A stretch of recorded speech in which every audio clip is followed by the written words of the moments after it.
Unsa di mo gusto masantos ka? Franciscan. Ngano man? Alam ko kay nanamay Pedro Calungsod. Pinoy man na. Pedro de Manila. Nanaman na. Ako ang Pedro Franciscan na sayin na Pinoy. Nya. Alam ko musunod silang ilang tunog. Kanila, delivery. Uy, Pwede bahalag disable kung ano man ay delivery. Pwede ay. ikaw mo'y number 1 maadto. Maklaro kay ka nga santos. Ano ba yun, ma'am? Siyempre, kay ang tao nga nagsuffer sa kalibutan, puno man na sa grasya. Tagad ka, ma'am.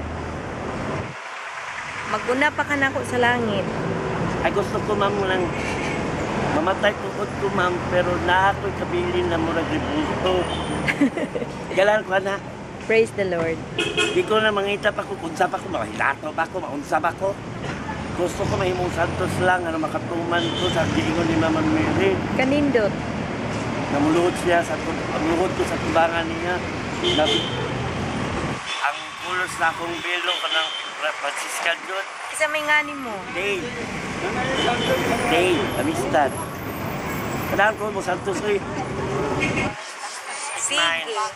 Salamat. Oh, Magampo ko nga masantos ka ha. kana. Palinguwakaw doon ko na, ma'am. Kaya kailangan ko mahimong Franciscan. Praise the Lord. Ako gikan man ko sa tinod na pamilya, ma'am, ng Alangan. Nanghawa lang ko kada lagi ko nga ng Santos na Franciscan. Praise the Lord. Matuman jud na ang tanan tabangan ti kag ampo ha. Oh. Okay, thank you. Praise the Lord.